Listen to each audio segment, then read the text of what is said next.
जय श्री कृष्णा दोस्तों, स्वागत है आप सभी का मेरे YouTube चैनल गीता ज्ञान 3.0 में। दोस्तों, रोज की तरह फिर से आ गई हूँ एक नई वीडियो को लेकर, एक नया प्रसंग लेकर। ये प्रसंग बहुत ही दिलचस्प होने वाला है दोस्तों। ये प्रसंग है पितामह भीष्म और सूर्यपुत्र कर्ण संवाद का। भीष्म वध पर्व के अंतर्गत 122वें अध्याय में संजय द्वारा भीष्म और कर्ण के बीच हुए रहस्यमय संवाद का वर्णन हुआ है। ये बात उस समय की है जब भीष्म पितामह बाणों की सरसैया पर थे और लोग उनसे मिलने के लिए आया करते थे, और संजय राजमहल में बैठकर ही अपनी दिव्य दृष्टि से धृतराष्ट्र को वहां की सारी घटना सुनाते हैं।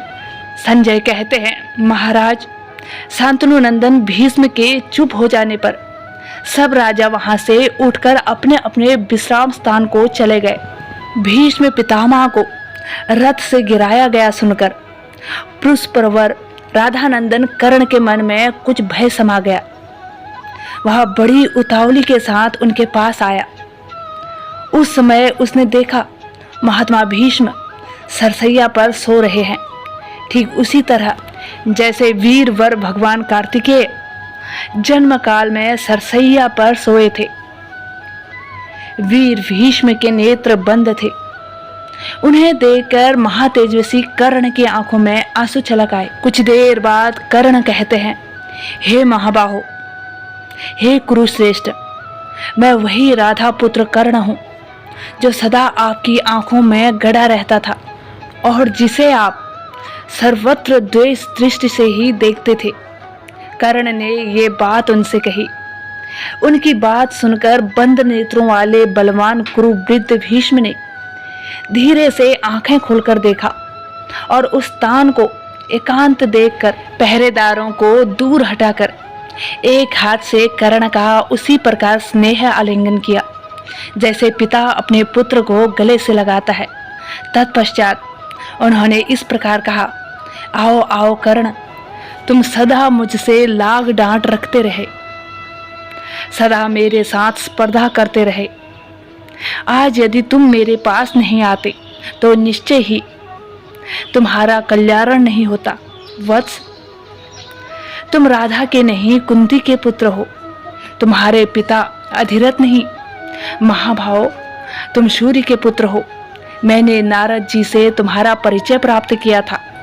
मुझे श्री कृष्ण द्वैपायन व्यास से भी तुम्हारे जन्म का वृतांत ज्ञात हुआ, और जो कुछ भी ज्ञात हुआ वह सत्य है, इसमें संदेह नहीं है।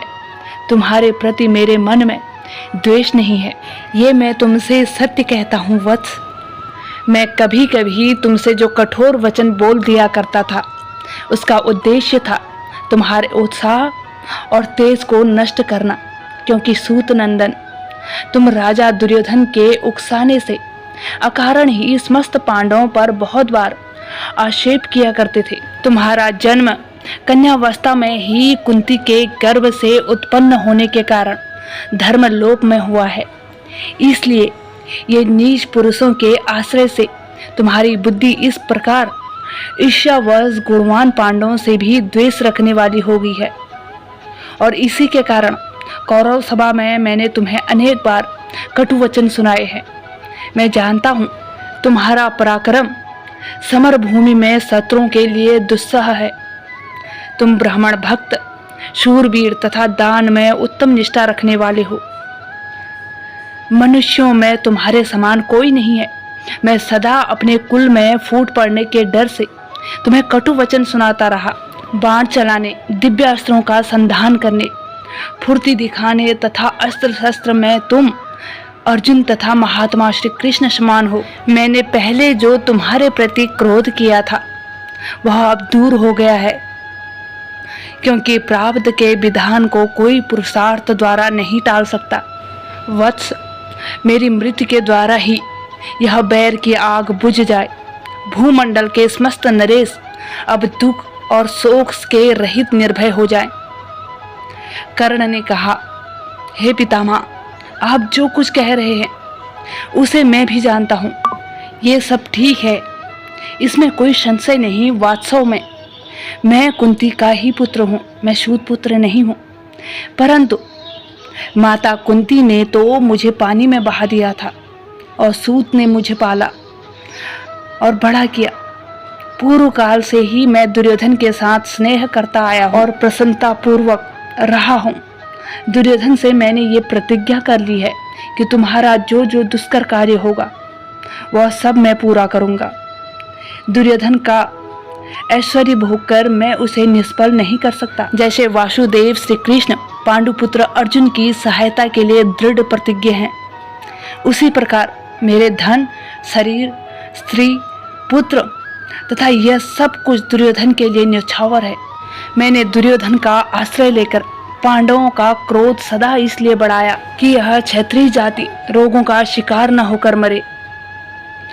यह युद्ध अवश्य भावी है, इसे कोई टाल नहीं सकता। भला देव की पुरुषार्थ के द्वारा कौन मिटा सकता है पितामह? आपने भी तो ऐसे निमित्त देखे थे जो भूमंडल के विनाश की सूचना देने वाले थे। आपने कौरव सभा में उसका वर्णन भी किया था। पांडवों तथा भगवान वासुदेव को मैं सभी प्रकार से जानता हूँ।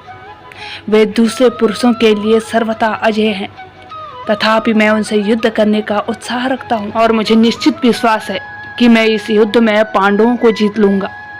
पांडवों के साथ हम लोगों का यह बैर अत्यंत भयंकर हो गया है, अब इसे दूर नहीं किया जा सकता। मैं अपने धर्म के अनुसार प्रसन्न चित्त होकर अर्जुन के साथ युद्ध करूंगा। मैं युद्ध के लिए निश्चय कर चुका हूँ।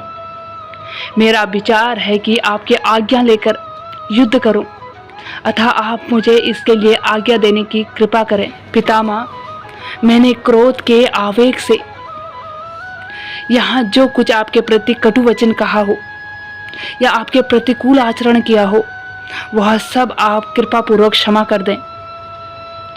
भीष्म ने कहा, कर्ण, यदि यह भयंकर वैर अब नहीं छोड़ा जा सकता तो मैं तुम्हें आज्ञा देता हूँ, तुम स्वर्ग प्राप्ति की इच्छा से युद्ध करो।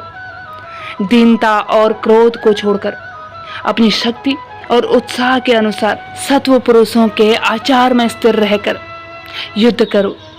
तुम रण क्षेत्र में पराक्रम कर चुके हो और आचारवान तो हो ही। कर्ण, मैं तुम्हें आज्ञा देता हूँ, तुम जो चाहते हो वह प्राप्त करो। धनंजय के हाथ से मारे जाने पर तुम्हें क्षत्रिय धर्म के पालन से प्राप्त होने वाले लोकों की उपलब्धि होगी। तुम अभिमान शून्य होकर बल और पराक्रम का सहारा ले युद्ध करो। क्षत्रिय के लिए धर्मानुकूल युद्ध से बढ़कर दूसरा कोई कल्याणकारी साधन नहीं है। कर्ण, मैं तुमसे सत्य कहता हूँ, मैंने कौरवों और पांडवों में शांति स्थापित करने के लिए दीर्घ काल तक बहुत प्रयत्न किए थे, किंतु मैं उसमें कृतकार्य न हो सका। संजय कहते हैं, राजन, शांतनु नंदन भीष्म के ऐसा कहने पर राधा नंदन कर्ण उन्हें प्रणाम करके उनकी आज्ञा ले रथ पर आरूढ़ हो आपके पुत्र दुर्योधन के पास चले गए हैं। आज के इस प्रसंग में बस इतना ही दोस्तों। उम्मीद करती हूँ कि ये वीडियो आपके लिए नॉलेजेबल रही होगी। अगर हाँ तो वीडियो को लाइक करें। अगर आप चैनल पर नए हैं तो प्लीज़ दोस्तों इस चैनल को सब्सक्राइब करें और बेल आइकन को भी ज़रूर से प्रेस करें ताकि आने वाली मेरी हर नई वीडियो की नोटिफिकेशन सबसे पहले आप तक पहुँचे। तब तक के लिए जय श्री कृष्णा दोस्तों। राधे राधे।